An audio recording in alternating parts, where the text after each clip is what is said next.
మరణం నుంచి ఎవరు అంత తేలిగ్గా తప్పించుకోలేరు.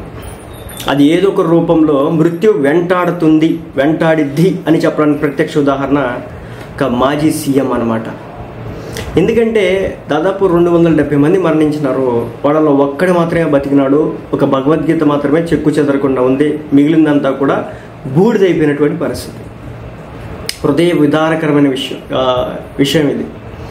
అయితే ఏంటంటే ఈ 270 మందికి సంబంధించి చూస్తే, మరి ముఖ్యంగా ప్రయాణికులు 240 మందికి చూస్తే, వీళ్ళ స్టోరీలు ఒక్కొక్కరిది ఒక్కొక్క స్టోరీ అనమాట.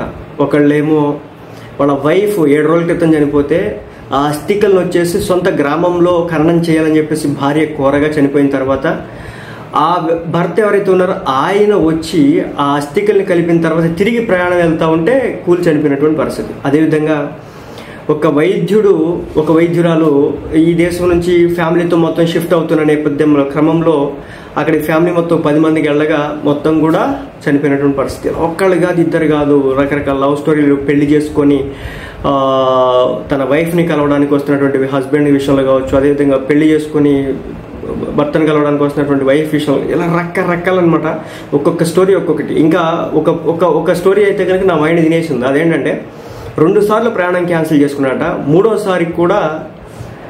మూడోసారి ప్రయాణం అంటే ఆయన మృత్యు కోసమే ప్రయాణం క్యాన్సిల్ చేసుకున్నాడా అనిపించినటువంటి పరిస్థితి. అహ్మదాబాద్ విమాన ప్రమాదంలో గుజరాత్ మాజీ సీఎం విజయ్ రూపానీ కూడా చనిపోయిన విషయం తెలిసిందే.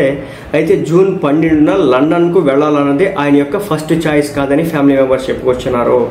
జూన్ 12వ తారీఖున విజయ్ రూపానీ లండన్లోని తన భార్య అంజలి కుమార్తెను కలవడానికి మొదట మే 19వ తారీఖున ఎయిర్ ఇండియా ఫ్లైట్ AI 171లో టికెట్ బుక్ చేసుకున్నారట. ఇక జూన్ 25న భారత్కు తిరిగి రావాలని ప్లాన్ చేసుకున్నాడు. ఇక లుధియానా వెస్ట్ ఉప ఎన్నికల కారణంగా ప్రయాణాన్ని రద్దు చేసుకున్నారు. జూన్ 5న మరోసారి టికెట్ బుక్ చేసుకున్నప్పటికీ బీజేపీ పంజాబ్ ఇన్ఛార్జిగా ఉప ఎన్నికల సన్నాహాల కోసం లుధియానాలో ఉండాల్సి రావడంతో మళ్లీ రద్దు చేసుకున్నారు. చివరకు జూన్ 12న ఎయిర్ ఇండియా ఫ్లైట్లో AI 171లో బిజినెస్ క్లాస్లో సీట్ నెంబర్ 2D బుక్ చేసుకున్నారు.